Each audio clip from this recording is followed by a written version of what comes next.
Well, good afternoon, everyone, and welcome to today's webinar.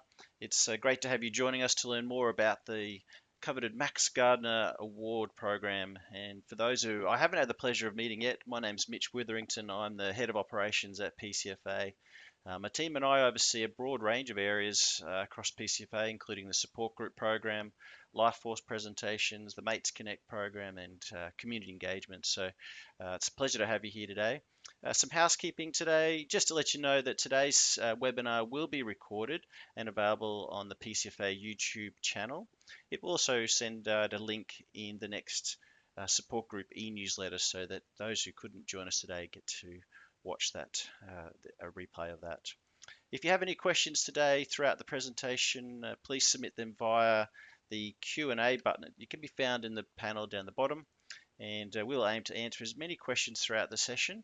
And if we don't get a chance to answer your question today, you're welcome to email that to us at supportnetwork@pcfa.org.au, and we'll try and answer that question for you too as well. To get started, I'd firstly like to acknowledge the traditional custodians of country throughout Australia and their connections to land, sea, and community. We pay our respects to their elders past, present, and extend that respect to all Aboriginal and Torres Strait Islander peoples today. To help us guide through the webinar, the Max Gardner Award webinar, we have invited two special friends of PCFA. Firstly, we've got Professor Tony Walker. He's the Deputy National Chairman of PCFA. Tony was appointed National Deputy Chairman in May 2025 and has almost 4 decades of experience in the health, ambulance, and emergency services sector. And he's also the Max Gardner Chair of the panelists that assess your applications. So welcome, Tony. Thanks, Mitch. And joining Tony will be Louise, our support group and administration coordinator. Louise joined PCFA almost 12 months ago now, and you've seen her on some of our other webinars.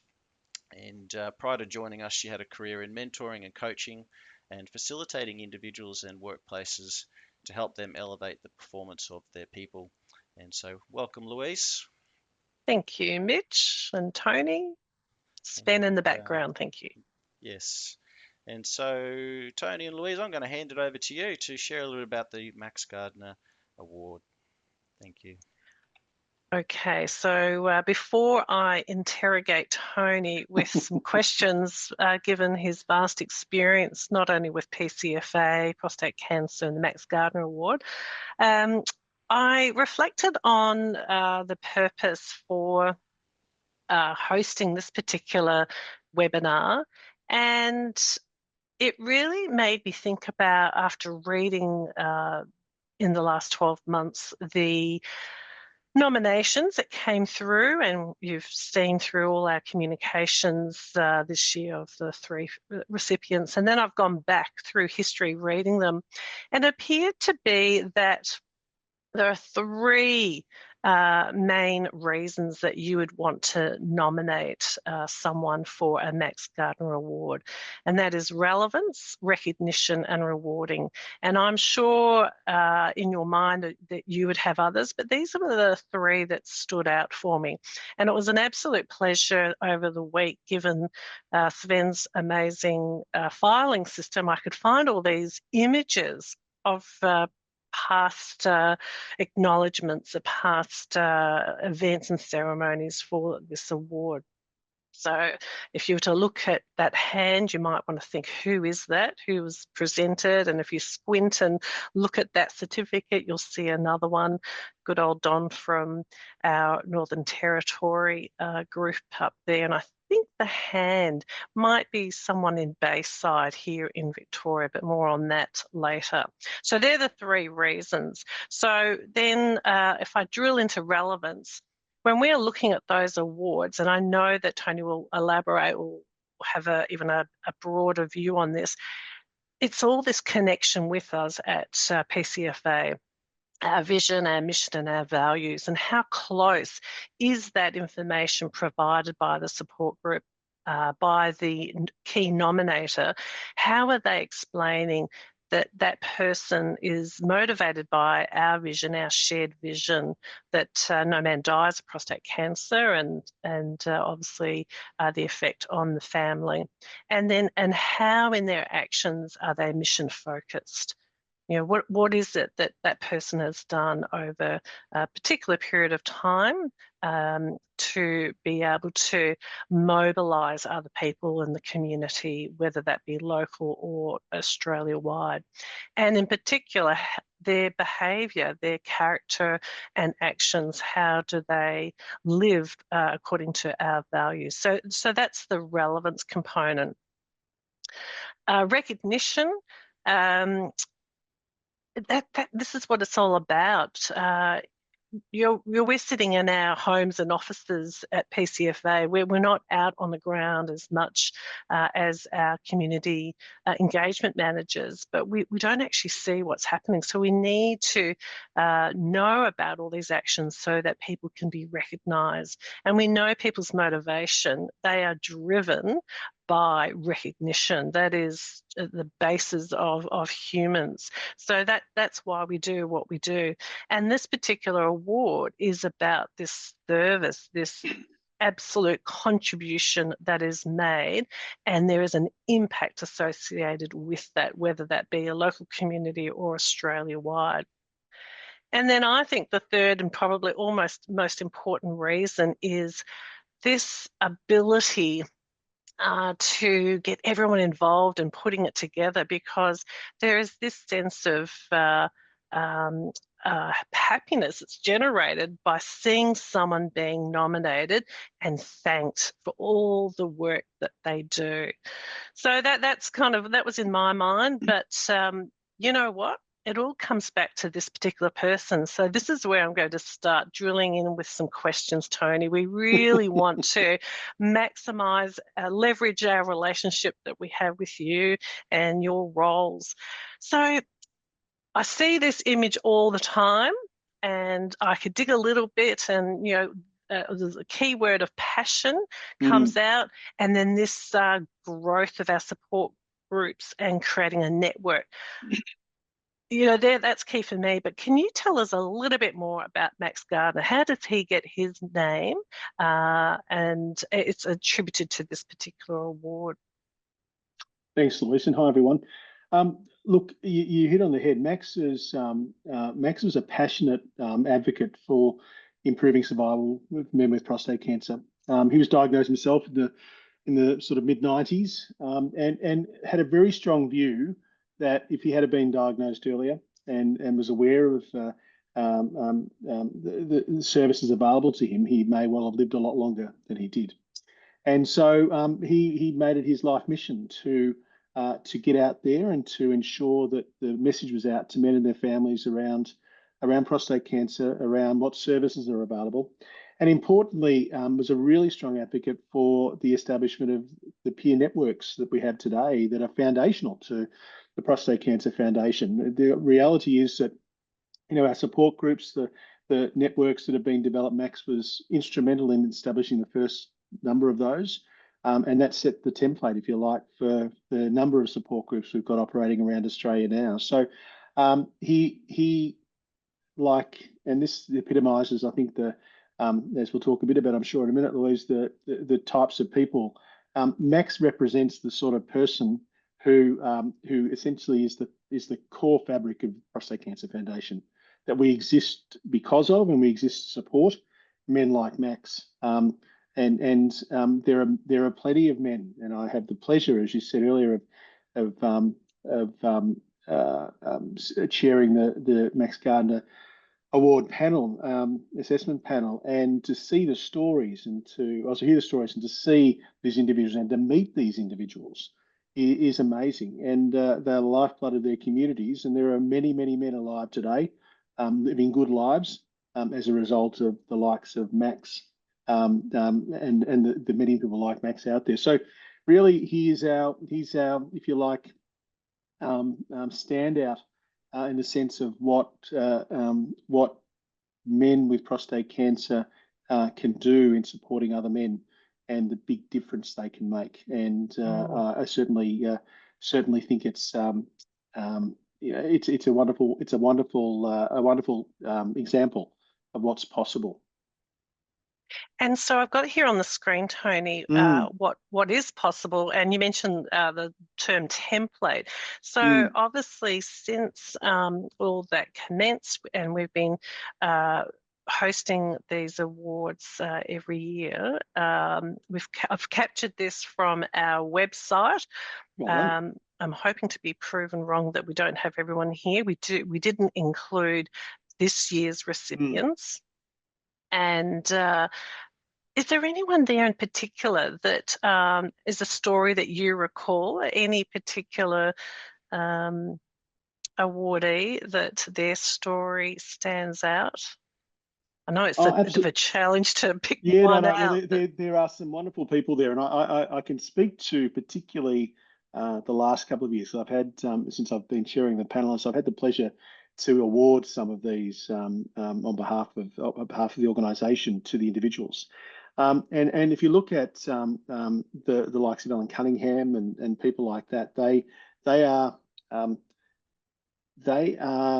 and what separates them out from the pack is this strong desire to make a difference. And what they do, and Alan particularly is a great example of this, is they are not frightened to challenge this organisation. And Mitch and Louise can, I'm sure, relate to this. Some of the people that have been awarded this award are probably the biggest thorns in the side of the Prostate Cancer Foundation. And I say that respectfully because what they do is they're out there lobbying for their community every day. And they'll be on the phone to Mitch and Louise and others saying, look, I've got this idea, and they don't like to take no for an answer. And so that's because they passionately believe that they can make a difference to men's lives. And I think a lot of the work that the PCFA has done over time has evolved to support the types of work, with the grants, things like that are out there now, to support local communities to actually implement some of these initiatives. So they are tenacious.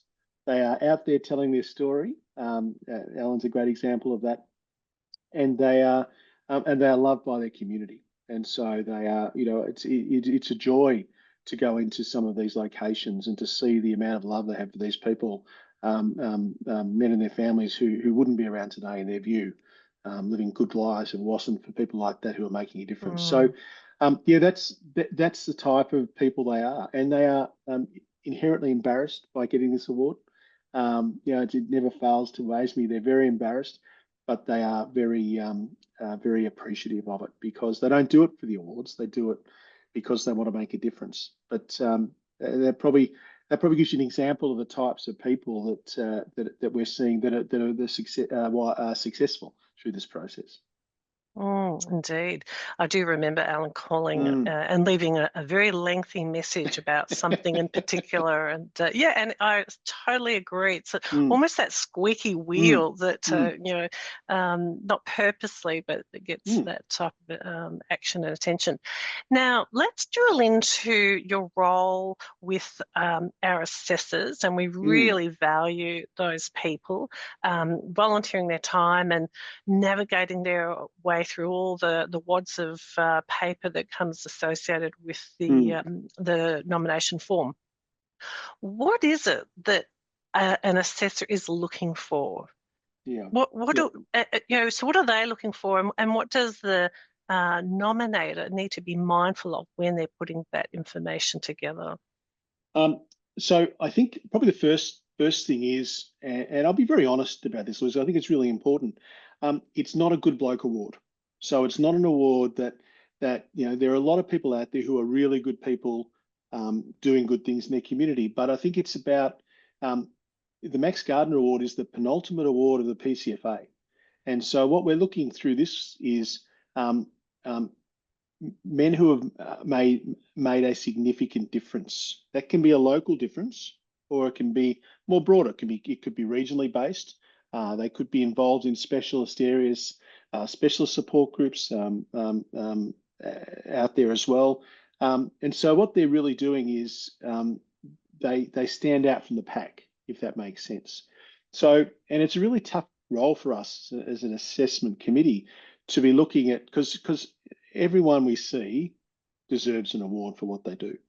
but we have to be mindful of the fact this is what we're trying to do is, who's separating out from that pack of good people doing good work to say, actually, these are the individuals that we're proposing to go forward to our board for approval. So I suppose that's probably the key thing. The key thing to say first is what is what separates them, what makes them different, what makes them what have they done, and to really tell that story. I think it's really important, and remembering that they're being assessed against individuals from around Australia who are doing similar work, and it's not easy sometimes to separate that out. So what's the big difference they've made? And it might be, tenaciously driving or advocating, working strongly within the media, messaging out there, establishing something new. They're the ones that will often that sort of take it to the cream rises up, in, if you like, to the top of that assessment process. So trying to tell that story is really important, and not getting bogged down in too much detail, because so one of the hardest things we often find is that is to try and draw out the information from what people will often want to tell this wonderful story, but it can be volumes sometimes, and it's that. So I suppose less is more in some ways, of really highlighting the key points and the difference it's made. It doesn't have to be an essay in doing that, because I think that's really important, because sometimes those things can get lost. And I think it's so you've got, you and the team have developed some wonderful forms to help guide that, and I think that's really important. Look at that, but don't feel like you have to be writing an essay here. It's those key bits of information supported by evidence where you can, that tells us, helps us identify, understand what that individual is doing, and help us compare that against others. Some great points there. And up front, you said about it's not a good blokes award. It's that whole ability to shine a light on specific aspects that does differentiate them, whether that be a man or a woman. We've had women as well, haven't we? Receive the award. So that's important that we point that out too. Yes. What's not worth, I mean, this is really just off the cuff here, I'm just thinking, what's not worthwhile popping into that award? I know you said don't do volumes and essays, and I want to pick up on the point with our forms, and I'll show an image where we've made it easier to put like a website reference. Yes. So you mentioned about a media, if there's a media article, let's make it easy for the assessors to quickly view something, and that says obviously like 1,000 words, but what's not worth putting into that assessment? I beg your pardon, the nomination form, do you think, Tony? Yeah, well, I think don't repeat. So there's no need to be repetitive. So what we often find is that, and I think you've done a great work this year, Louise, I have to say, and Mitch and the team in looking at trying to guide through the forms to avoid that repetitive nature that we often saw in some of the previous work, because the forms we historically had probably lent themselves to a bit of repetitiveness. And I appreciate the great work you and the team have done in this year in simplifying that. But it's probably not, don't feel the need to repeat just to fill the void. If it's in there once, that's okay. It'll be picked up by the team as part of the assessment. If they're it's not the routine stuff. So the routine stuff's taken for granted. If you're a support group leader and you're doing the normal support group work, then don't get us wrong, that's valuable and appreciated. But there's no need to sort of go into detail about that. If they're a support group leader supporting a group, it's the key things that they're making a difference with in doing that role, because that's the things that stand out in doing that role. What difference have they made? Have they done something innovative? Have they focused on in the community, dealing, for example, some of the stories we've had of people who have done innovative education sessions, or have just gone above and beyond. That's a term I often describe, where when you read what they've done, they've tirelessly gone out there and for example, done education sessions out in public areas over, come rain, hail or shine, every Saturday for the last period of time. They're passionately out there and showing what they're doing with that. So I think it's probably less of the routine expectations, but telling the real difference they're making to men and their families through the work. That's the crux of it. Yep. Yeah. Fantastic. We did a review. You requested a royal commission into the MGA, and so we pushed out back to the same assessor team. Here are the forms. This is the process, timing, everything, and it was fantastic. Everyone came back with their view, and was there anything out of that review that do you recall looking at all the information? Did anything stand out for you as part of that? Because that's a lot of that feedback was coming back from assessors as well. Yeah. Anything that stood out for you? Yeah, I think there was you highlighted I highlighted before about the repetitiveness. I think and again, you've really helped in through that feedback through these the updated forms, guiding people away from the need to feel that need to be repeat the same things. There was, we had some conversations about posthumous awards. I think there was some really good, and because I'll be upfront, there were 2 points of view about whether we should be awarding these awards posthumously. But we recognise also the nature of prostate cancer, and the reality is that within a period of time to the award, these individuals in the period were delivering that. They may not be alive today, but they've still made a difference, and people are still putting it forward. So we've acknowledged that through this work. I think the most important piece of feedback that I felt coming back was making sure that that this precision piece, make sure people are getting really clear about what it is that makes them stand out from the pack, and to not get too verbose in that. It's really just highlight it for us so that as we as assessors can look at that and compare it to what others are doing. And there's an element of judgment with all of this. Many times we could look and say, actually, we've got so many awards to announce this year, but then we go through and go, actually, there are, if we could, we'd give them all an award of some kind, but we don't. That's not possible. And so, I think again, I think it's we want to recognise everybody, and just being nominated is an honour.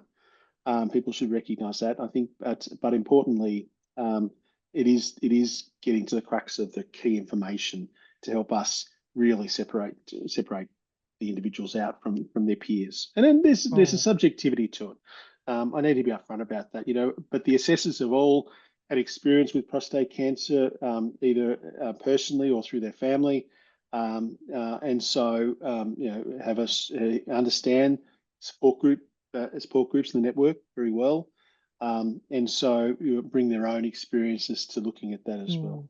Exactly. Actually, one of the pieces of feedback that I've taken note of is when the assessors have completed their assessing, February, March, that will pull everyone together into similar type setup as Zoom room and let them fight out and work out, have we got that right? And we're going to change the scoring somewhat to make it a bit easier as well. So there was excellent feedback that came through.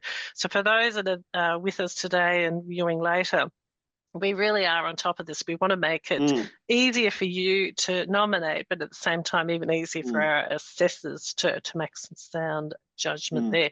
Now, before I let you off the hook, Tony, is there anyone out there in the community world, our support group, Land Mitch, that has a question for Tony? You've done such a great job. We haven't got any questions just yet, so okay, to keep going. I'm going to just show a few more slides, more on the technical side. Tony, was there anything else that you think is pertinent that is in the minds of a support group, whether that be the leader, convener, facilitator, or a member of the support group. What should be in their mind if they're currently thinking, "Oh, I do want to nominate someone"? So first up, if you're not sure, nominate. So if you're thinking, oh, I'm not sure whether they sort of have, we love this person, but have they really done something to get this award? I'd encourage you to nominate, because if you believe that individual is deserving of this award, you should put it forward. Can't guarantee everyone obviously will get one, but I don't want to discourage anyone from putting something forward, because I've got to tell you, it is heartwarming to read what we get from individuals who are making such a difference. It is incredibly challenging for us to then have to make a decision about shortlisting to the final numbers for board approval. But but I do encourage people to nominate, and it's helpful in some ways, even if people aren't successful through the process of getting the Max Gardner Award. It's a really good historical compilation of the value that individual has made to your support group and the network. And it does lend itself to other opportunities if they wanted to nominate them, for example, through the Australian Honours System and for other things. So that information's there, and just the nature of getting nominated, I think people are very proud of that, even if they're not successful with the process. So I suppose the key thing is, please nominate. The team are here to support you. If you've got any questions, so don't feel you're on your own with this.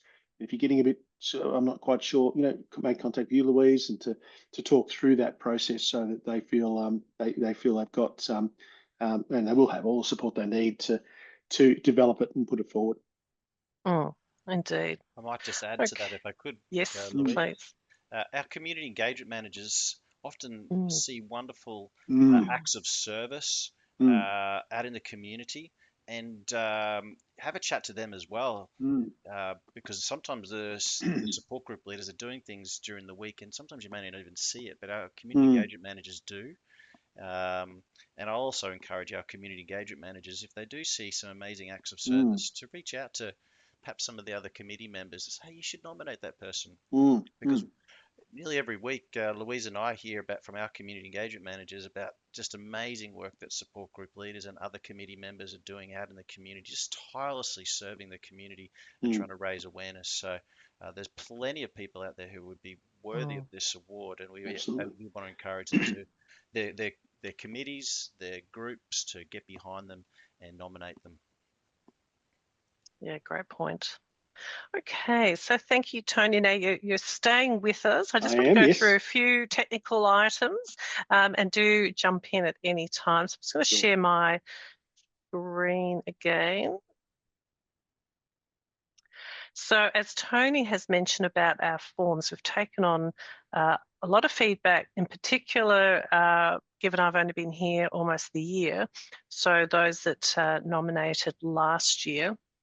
So we decided that we'd give a choice of form completion. So we've put together an online form, and you'll see quite a few online forms coming your way to make, I would hope to think life easier, but I totally understand that some people may not want to use them. So we still have the current fillable PDF form. And I'll just show a comparison of that. So there's the difference. And what I actually suggest is that you print off the PDF form and spend all the time at the moment. You've got 3 months before the deadline date, and knowing what is asked for to complete. Referees, literally a chronological order of events and dates, and a big impact statement. Same information on both forms. It looks a little bit different, but that's just the nature of online forms. So look at them both, and you might find the online forms actually quite easy to use. So, and I'm hoping it's going to be so much easier for our assessors to use as well. Plenty of room to, and I shall move onto another page, as you'll see on, this is the PDF version, we've made lots more space for those attachments. Send as many as you wish, and at the same time we've got space for web references as well. On the online form, you'll literally just be dragging into that form those particular documents. So quite a bit of work there to get that where it's at. But if anyone encounters any problems with either form, jump on that phone or email me and we'll get that sorted. That's again the nature of technology. So you will see a little bit of a change, and I'm hoping it looks far more streamlined, but you have a look at both of them. Some tips as well in relation to this. I think dates are really important, and Tony, reinforcing what you said there, make it easy for us to see that story unfold. Referees, at first when I looked at it, I thought, oh, okay, rightio, we need referees. They're powerfully important to reach out, not particularly members within the support group, but beyond that, where's that community impact, or at a larger level, who are they, and start approaching them. And that's a type of preparation work that could be done now to start getting those documents, and the last thing you want to do is put it all together. Louise, can I just comment on that? Yes, if you don't mind? for Because sure. I think really powerful comment you made there. I think local members of parliament, the prostate cancer nurses at local health services, there's certainly people in the community that's local government. So again, that sort of compiles up where you see not just the story, but the support from those various groups. Particularly encourage, if there's a relationship with the prostate cancer nurses, because that's often very powerful to get that sense of what a difference they're making to men that they're looking after in that area as well. Local doctors, surgeons, those types of things where those relationships exist. Those referees, you spot on, Louise, are really powerful. Great, thank you. Now the online form is the big difference, and this was feedback that came through from the PDF form, was the difficulty to include a signature. With the online form, we've fixed it with the PDF as well. You could just type in your name. It doesn't have to be a pen signature.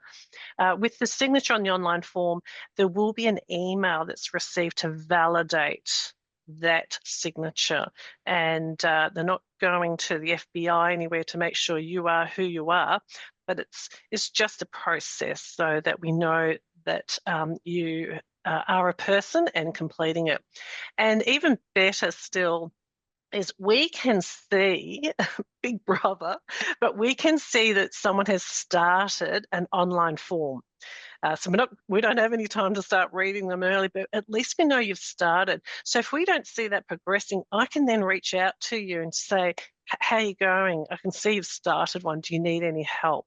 So that, for me, that's really important, that we can make sure, because I wouldn't like to think that we've closed in February the window and someone thought that they had got their nomination in. So I'll be keeping an eye on that.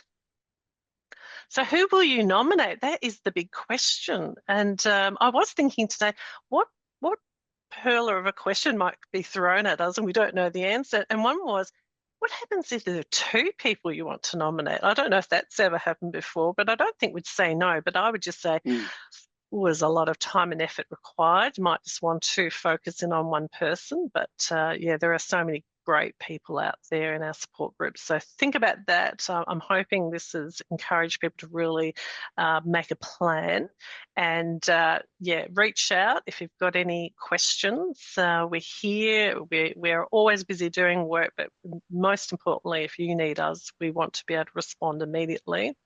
And also, what's next? What happens from now on? So closing date is 13th of February.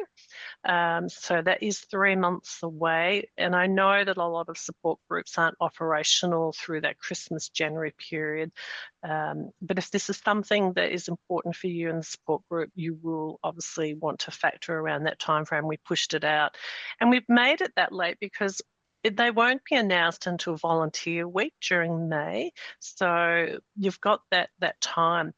And one thing I thought about today was, now's the time, and this was feedback through the review I picked up, now is the time to think about, okay, your nomination will be great, and I'm hoping it will be selected.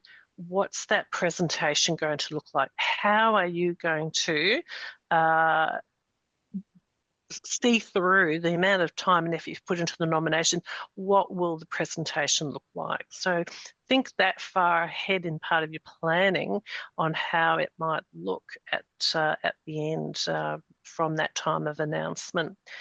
So our assessors, I'd like to think that they will do their work at the end of February into March, and we will get a report to the board March, April, and then we'll be able to announce in May. So that's what it should look like. Maybe one more slide. So back to the three, according to Louise, why we do this: relevance, recognition, rewarding. I just can't think of anything else to explain why this is absolutely important, that we give some thought in your support group who should be nominated for the award. Mitch, back to you. Doing a great job, guys, and so much so that we haven't got any questions come through yet. But I have a question for you. Often the support groups are led by two partners, husband and wife, or husband and husband, or can they be a joint nomination? Can they be put through it as a joint or a duo for the one application of a Max Gardner Award? What a great question, Mitch. The answer is I don't think we've ever had one. It tends to be focused on an individual. Again, I don't want to set precedent, but I never say never, because ultimately, and Louise will, we found this conversation between the posthumous awards last year. Ultimately, we need to be responsive to the needs of the communities that we're serving and the network and the support groups. If people felt that was the case, I'd say put it forward. But I think it would be tidier if it was an individual. But again, I would never say no, because the reality is we can assess that, have that conversation. We've worked through difficult questions before. I reckon we do the same thing around this. So to answer your question, if people felt strongly that's how the award should be done, because they can't separate those individuals and what they do because of the relationship, I think we look at that on merit, to be brutally honest. And I don't expect, there's no barrier. There's nothing that I'm aware of in the rules around it that would prohibit us from doing that. So short answer is, as I think it through, sure. That's good. Some amazing duos out there doing an amazing job. Yeah, absolutely. Yep. And I don't have any other questions for now, but we might just, I guess, invite the attendees to put any questions that they may have. Wait another 10 or 15 seconds for them to write. Actually, just while you're waiting, Mitch, Sven's in the background, and quite a few months ago, he explained to us and demonstrated how to take a good photo. And I don't think I've told him how the feedback that I received from my network of some of the photos I have taken recently. A photo is very powerful. So images included in the nomination form, really consider those, because they will tell a story in itself. So it can be more than words. And just again, this while we're waiting, Mitch, for any questions, it's also don't be, if someone's not presented with the award this year, do it again.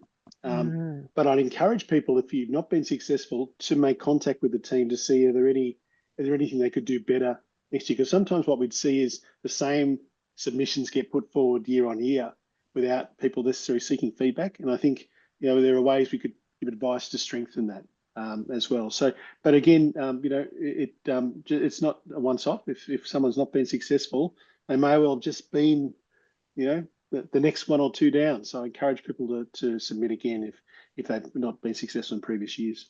I know that another question that's come to me over the last couple of years, Tony, has been around the number of applications coming from the West. And sometimes our folk on the western side of this country feel like maybe that they've been a little bit hard done by. Maybe they've been a bit more harshly judged, perhaps. What do you say about that? Is it obviously all applications are assessed equally? I'm assuming, but just so that they hear it from the chairman himself. Yeah, definitely. What can you say about that? So to be honest, the location doesn't come into consideration at all in the assessment process. It's what people have done, and so and I remember some great stories from WA over the years where people have done some amazing work, and particularly in big geographical areas and where support groups might not be out, not in the urban areas, but as sort of getting out into WA. So no, there's certainly no biases or consideration of location. It's the difference they're making to men.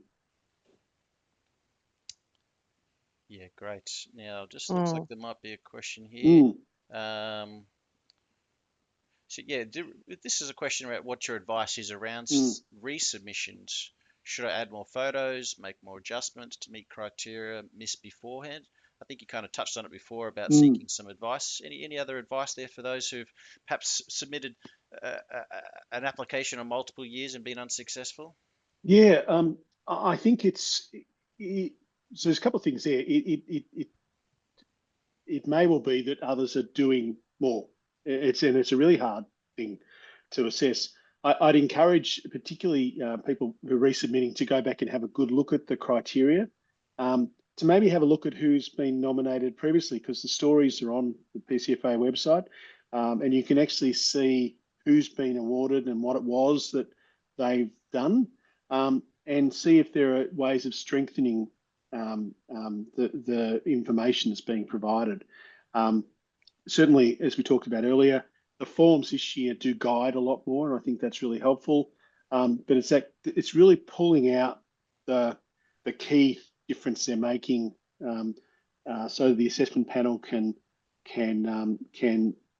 see that, and obviously through the evaluation process, score it. But it is sometimes challenging in the sense that there are good people doing good work.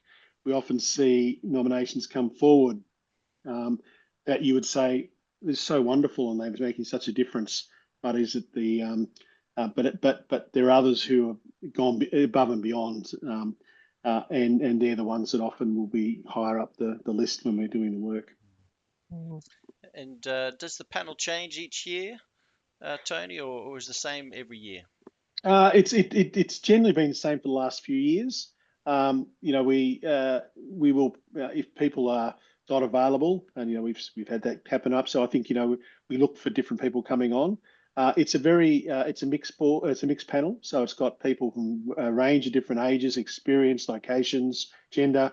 So it's people who've got lived experience both as a prostate cancer survivor, support group member, or a family member of someone who is living with or has lost their battle with prostate cancer. So it does tend to stay the same. Good group of people, very experienced, and don't bring any biases to the table around this. And I think Louise's suggestion, I think, is a really positive one. This year, we've historically done it where the forms have been assessed, where we've assessed and evaluated, and then it's sort of the scores come together to come up with a recommendation. This year, again, great advice, Louise, and I think it came back through the evaluation as well, to have, once we've got all that information, for us to sit round because sometimes there's only a 1 or 2 point difference between people. And so, you know, there's got to be a bit of subjectivity conversation in, okay, are we really sure that this is the right person there at that time? So I think that will be a really useful addition. Great suggestion, Louise. So thank you. And I I might can't take that. I know it was one of the assessors that or a couple of assessors that did put that forward. Could I just say, because that was probably my final point, was the assessors that we have. I know that I've been asking, in particular, our community engagement managers, who out there would like to be our assessors, you know, put the feelers out there. So we will do that just to see who is there, but then we don't want too many. So we'll review that too. I think that's important. That and back to Mitch's point, well, no, the question, that every state, territory, if possible, is represented as well. Correct. In that assessment. I can just comment. The group at the moment historically were members of the community support, so the national support group, if you like, subcommittee of the board that existed for a number of years. So that's where the genesis came from. So they have that, and they've continued on in some of this work. But I think, you know, the whole intent of this is to constantly evaluate how it's going. Your feedback historically from those submitting is really important, and so that we can adapt this award to make sure it's contemporary and meeting the needs of people who are putting it forward, and just not being blindly following the process. And I think you've done some great work, as I said, always this year, and Mitch in with the support of the group, the assessment group, in looking at you know, how can we make this better. I think that's really good. Exactly. Well, Tony and Louise, I think as our support group leaders and members start to dig into this application process or nomination process, I'm sure the questions will come through. And I just want to encourage you to send through those questions if you do have them. Any concerns with the form or the application process or nomination process, please send them through. The easiest way to do that is to send them through to Louise at supportnetwork@pcfa.org.au, or you're welcome to give her a call on our 1-800 number, which is 1-800 22 0099. I think we might finish the webinar there. I think we don't have any other questions. So, Tony, thank you so much for your time. Louise, and thank you so much for your panelists for all the hard work and time that you spend in assessing the applications and nominations. I really do appreciate that voluntary commitment above and beyond. So thank you so much. Just for everyone's sake again, this session has been recorded and it will be uploaded to our YouTube channel in the coming days. And we will also send out a link in the support group e-newsletter so that you can forward that around to your members and encourage them to submit a nomination. Just another bit of housekeeping. We hope to run some webinars in 2026 to help support groups grow and develop their skill sets. If you have any topics that you'd like us to speak on for 2026 and beyond, feel free to send them to Louise as well. We'd love to hear from you. We want to be able to support you as you into next year and beyond. So please send us those topics for future webinars. And again, I just want to thank you so much for joining us. We can't do what we do without you, and it's an important part of our 11-point plan for 0 deaths in this country. So thank you so much for your hard work, and we wish you well. Thanks for joining us. Well.